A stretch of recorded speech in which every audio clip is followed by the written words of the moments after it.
Well, hello folks, and welcome back to Downhill Smooth Tarmac. And boy am I excited about this video that we're going to be doing today, because we're stepping straight into Jeff's comfort zone with the restoration of some vintage steel. Check this out. This bike is the kind of thing that was my bread and butter when I ran my old shop, the Vintage Bike Cartel. You can probably see a bit of the old logo up there. I love steel lightweights, and I particularly love steel like this from the late 80s, early 90s. Just look, this is Peugeot Ultima 653 tubing, dripping in ultegra 600 tricolour. This stuff is one of my favourite group sets. 7-speed, indexed, beautiful to look at, always cleans up nicely as long as the decals are okay.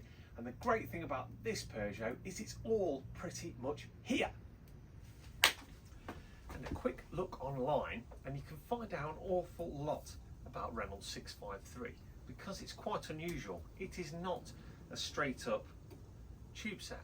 653 was created, thank you to a forum online that you'll probably see scrolling about, was created with the input of none other than the legendary Eddie Merckx. It was created off the back of 753, which Merckx deemed was too stiff for certain situations. So 653 was created as a combination of 753 and 531. I hope you're still with me. You haven't dropped off, have you?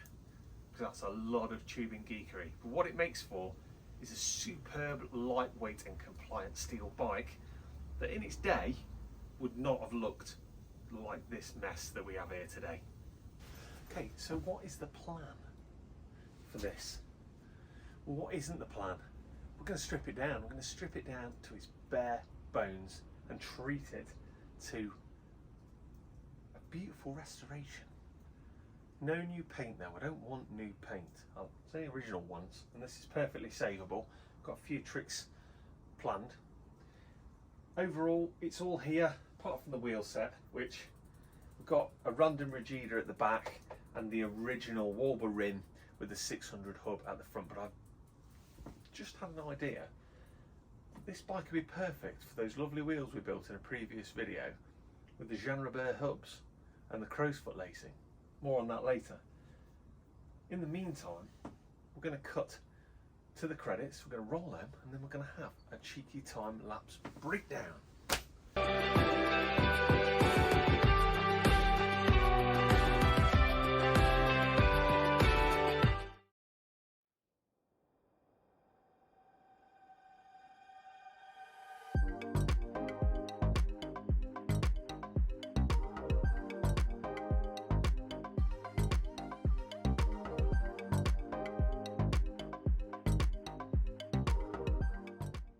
For the most part, and there are a couple of concerns.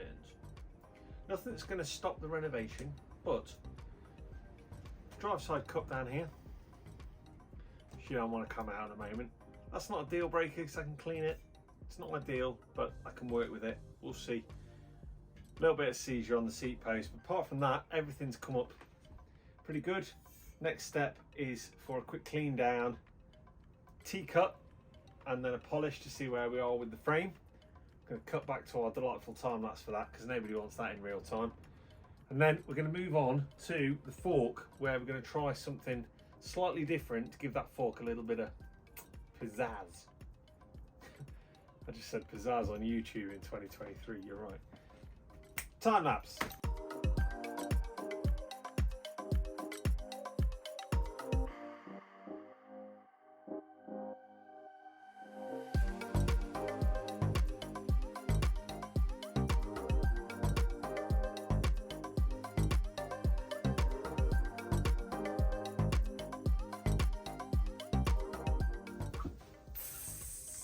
Oh, mamma mia! I'm getting excited now. This is cleaned up beautifully. Well, I think it has anyway.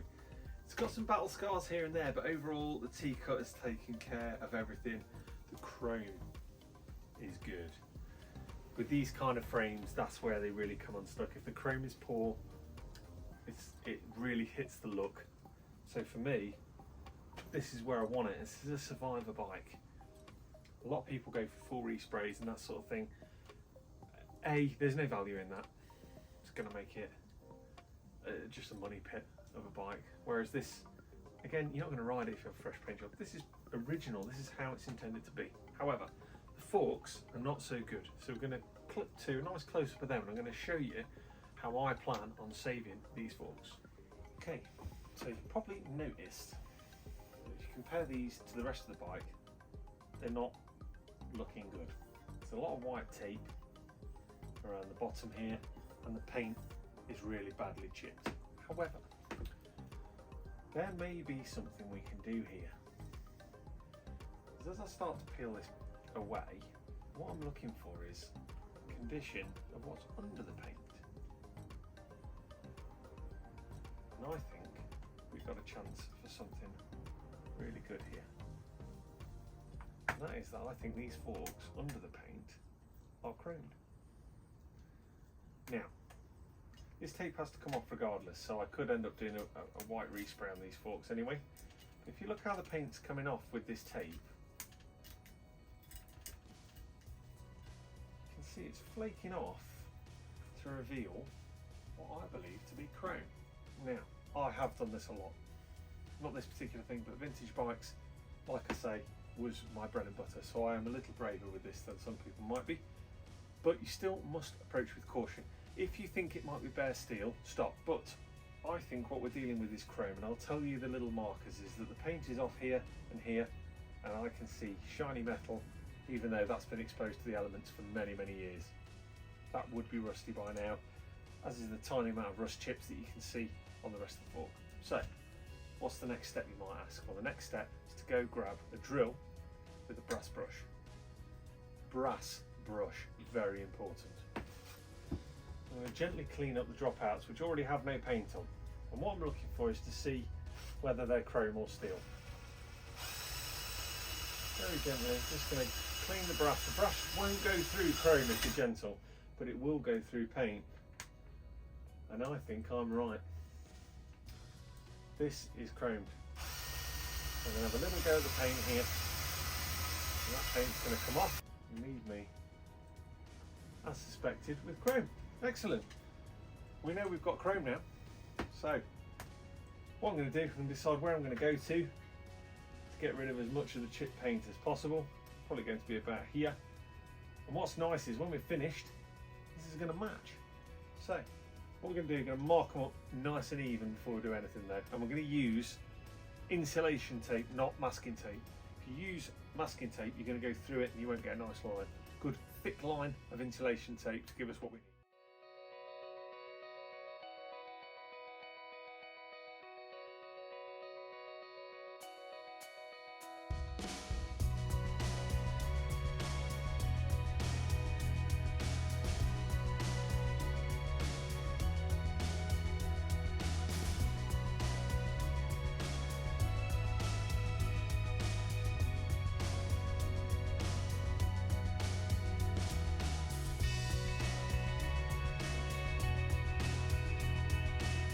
Okay, so best laid plans and all that. Paint just keeps flaking off. So we're going all the way. Full chromy forks will not look out of place one bit. They're perfectly appropriate to the bicycle, the era, the steel that it's made out of, and the overall look the bike's going to give. We've got plenty of bikes that are even high grade frame sets than this that will have a full chrome fork, which is what this started life as before somebody in a French factory put paint over it. So going back to chrome, it's pretty. The chrome is absolutely perfect because it's been under paint. Chrome.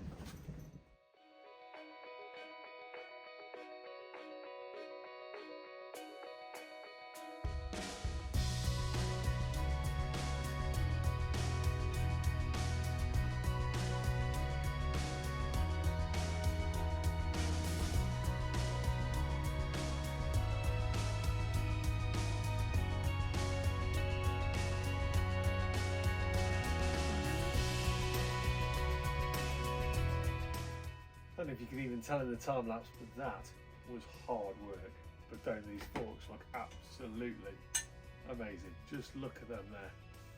They're polished up beautifully. Still got a little bit of auto sol left on them, just need buffing up.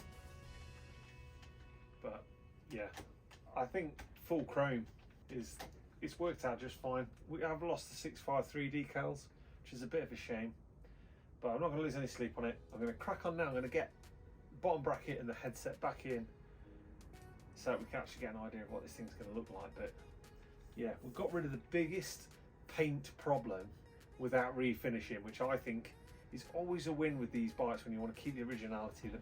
The biggest paint problem on this was always the fork, not the frame.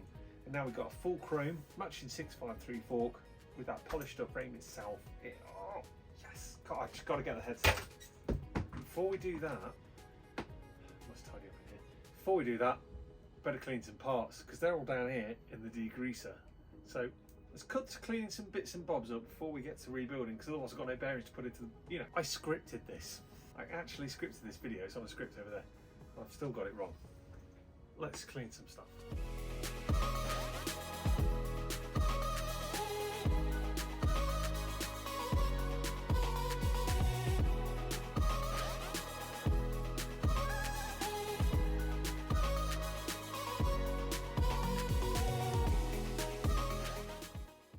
Degreased and cleaned, it's time to start letting this take shape, and I want to get the fork fitted so I can offer up some wheel options, because I think I know what we're going to have.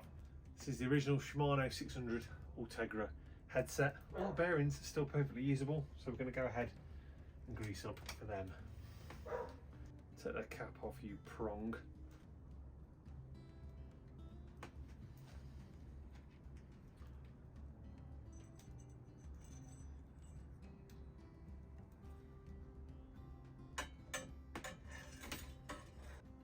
Now, I know what the purists are saying. I could swap out the cage ball bearings for loose, but I don't really see the need, if I'm being wholly honest.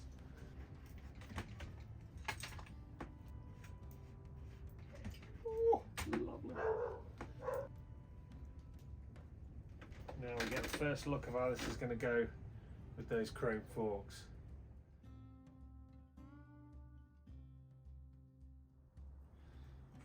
Don't judge me, but I am using cage bearings. They're brand new and I'm only using them because I've got them and they need using up, so they're going in. Would I rather be putting loose bearings in? Yes, I would, but as it turns out, I don't know whether you can see, this axle's actually got Shimano 600 etched into it. It's absolutely stunning. We're going to use silicone grease. This is, I've probably gone on about this in so many videos. This is an aerospace grade grease, so it's going to keep the water out. I've been using this on my bikes for about 3 years now, and it is really good.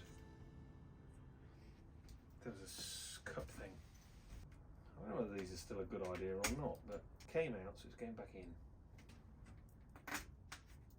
Oh yes, something satisfying about quality threads, both on the bike and on the bottom bracket that you're fitting, that just make life so much easier. Now, not being able to get, there's two parts to this non-drive side. There's the cup and there's the lock ring. And what I'm looking to find is a lovely smooth bottom bracket without play. And then I'm going to lock it up with the lock ring, which is this little beauty here. When you're ready to lock it, you've got to be a bit ambidextrous. Put the inner tool in there, that's it. And then just pull the lock ring round. And lock it against it, there we go.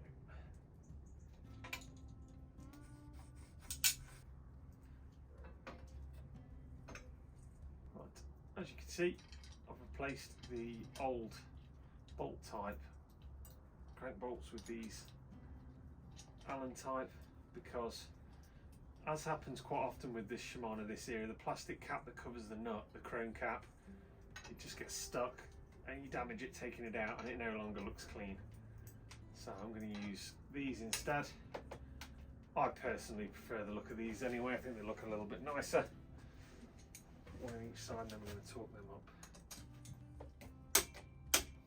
There we go. There we go. Fresh bearings, all cleaned up, look at that. Beautiful! Let's put some derailleurs on. See, that's where it's sat for most of its life, and that's wrong.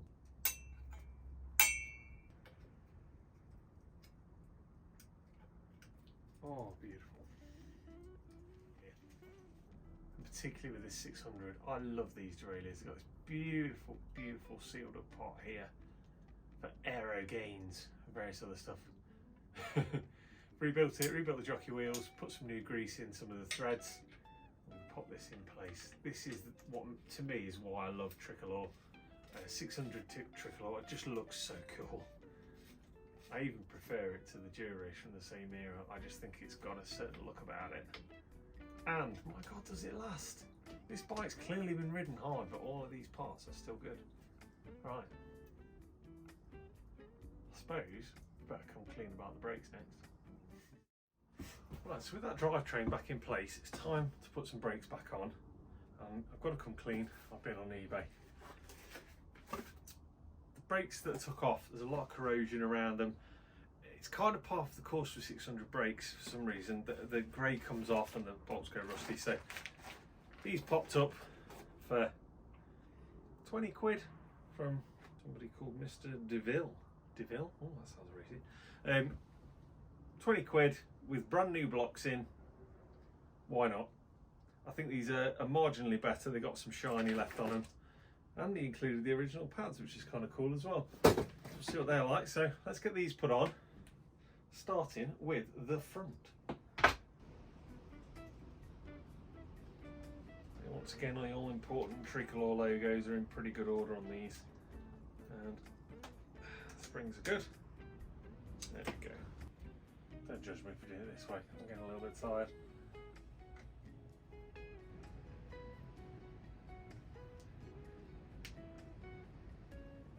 Okay, I think you'll agree that this bike is starting to look something really special. From that heap of a bike just a few hours ago, because I've only been on this a few hours and it's coming up beautifully. I think it deserves a wheel set befitting its status. And if you watched any of my earlier videos, you may have already seen me make a set. I say me, I mean Dave at Pickering's. They've built, using some new old stock hubs, new old stock rims and some Jean Robert hubs, these beautiful wheels. These beautiful wheels with quality, classic Jean Robert gold hubs and those new old stock rims. Sapim spokes, and at the back, what's even cooler is the crow's foot lacing on the drive side. So we've got crow's foot lacing on the drive side and radial on the non-drive. It's a lovely light wheel set, and I think this is just so right for this bike. So we're going to go with those, and equally I'd love to keep, because of the era, these tyres that have come with it. I think these tyres that have come with it, I think have still got plenty of life left in them.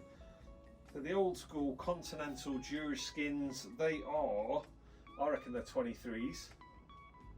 Yes, they are. They're 23s. These aren't cracked. They're supple. They've got loads of tread left on them, and they're period correct. So I think I'm going to swipe them straight onto these new tyres. So there we go. We're going to keep some period correct tyres onto those brand new built wheels next. Yeah. Oh man, well check that out. Doesn't this look amazing? What a difference adding the tyres has made. Quickly pop the chain back on, and I think it's a 1328 cassette I found for the back, which is a nice Shimano one. It's not as nice as a genuine tricolour, but it's good enough. It'll give me a little bit more range with that chainring up front. Next step, whoa, set some gears up. For the rear, the down tube shifter is pretty straightforward. Screws in the way it came off after a bit of a clean. Southpaw for the camera. Tighten it up, make sure it's down, make sure it's indexing. There we go, lovely. Now, the shift for the front derailleur needs a bit of tension putting in it. So you have to put it in put the tension back in before you tighten it up. Now with this ultegra, it won't go, it shouldn't be flat, it should be like that. Because what it's going to do is it's going to make, once the cable goes through and pulls into here on the front derailleur, it's going to spring back round. So that's what the cable will do, just to pull it round. So just leave that as it is now, that's fine. Let's get a couple of gear cables on this bad boy. These are really nice, these old ultegras, the 600 tricolour down tube shifters, because the cable is actually hidden. So it goes in from the side rather than straight in front. Pull it through till it seats. And with this front derailleur, so we've got to put that tension back in. Now I haven't done one of these sprung loaded ones in quite some time. If I remember correctly, it's like the cycling equivalent of rubbing your belly and patting your head at the same time. Especially with an open guide to get into. For the indexing, I'm looking for every time I click the down tube shifter for the rear derailleur to lift a single gear. I'm going to click one, you heard the click and it's not quite lifting, so I'm going to adjust with the barrel here until it does lift. There we go. Click it back down, click it up. Now I'm going to work through the gears, make sure they're all engaging. Right here you have the true beauty of 600 tricolour, the ultegra. Oh my god, that's stunning. That shifting is beautiful.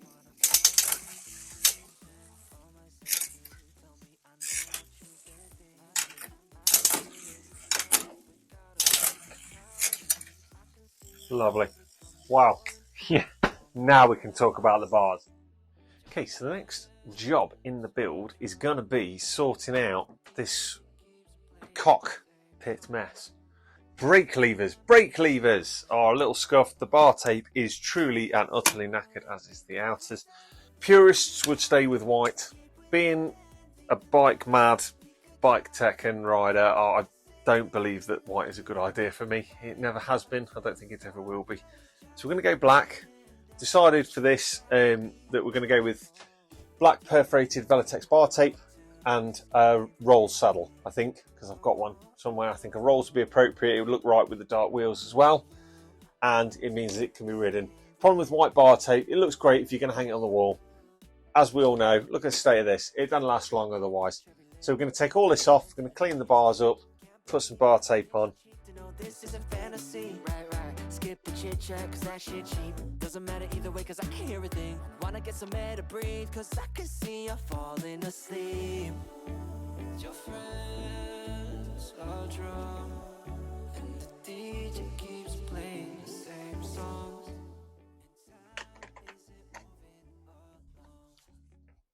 Oh yes, what a vision. Absolutely smashing. Let's tighten this up. Anyway, there we go. This is starting to take shape. Gonna have to sort that seat post out at some point though. Before we do that, let's put some cables through. Oh yeah.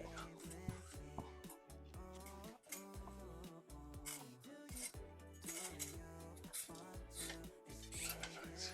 Wow.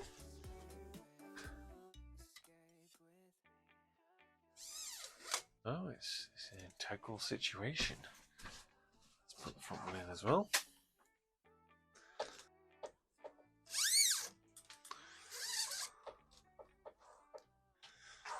Lovely. Right, let's put these brakes into place.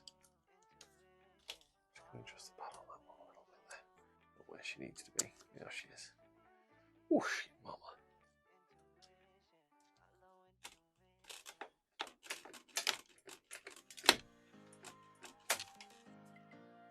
Giving everything a good pull around, make sure it's all seated.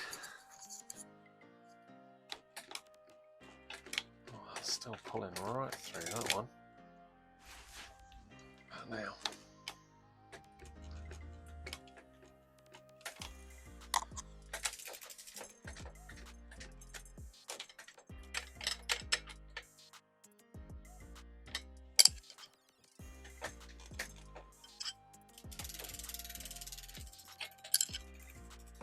Just centralising the caliper there, he's using a spanner.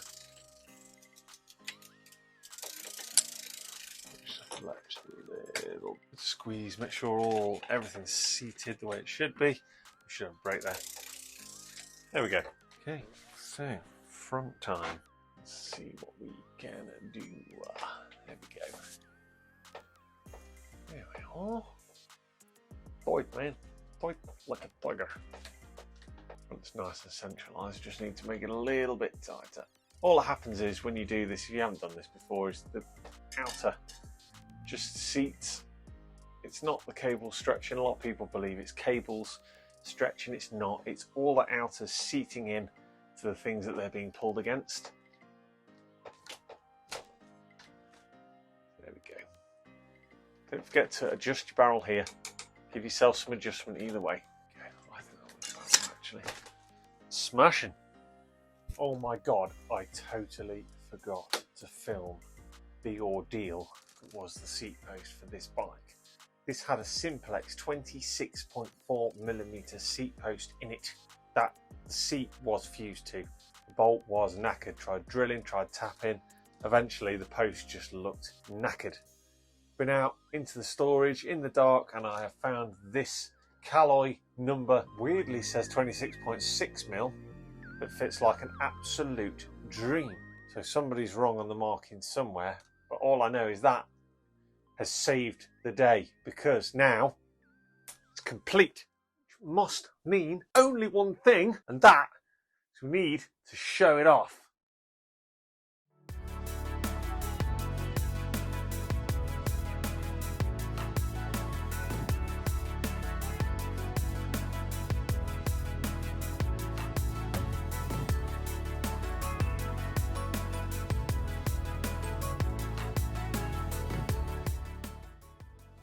Oh my days, doesn't the Peugeot Ultima look amazing? Reynolds 653 in the flesh, looking absolutely stunning.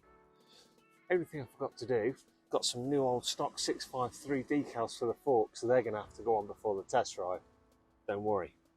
Look at it, popping, shiny, beautiful. Out in, well, it's not daylight, but it looks good, right? Yeah. Ultegra 600 tricolour, fully complete, looking absolutely amazing. Tops this bike off, but doesn't stand a chance in the bling stakes against those Jean Robert gold hubs. Super duper rare, radially laced by Dave at Pickering's. Many thanks again, Dave, for doing that. And the crow's foot at the rear, unusual. Just finishes this bike off beautifully. We've got 1328 at the back, so we've got plenty of gears to enjoy. It looks great and I cannot wait, and I'm not waiting until summer to ride it, that's for sure. This is getting out on the autumnal roads as soon as possible. And with that, I'm going to sign off and say that I hope that your next ride is downhill with smooth tarmac. Keep your wheels spinning, keep your rubber on the road or your knobblies on that trail. Look out for each other. Remember, nod to each other, mark of the cyclist. We're in this together in the world of two wheels. If you get a minute, why not like and subscribe? It'd be very, very much appreciated. But don't let that get in the way of you getting out there and riding your bike. Thanks for watching. Until next time, bike fans.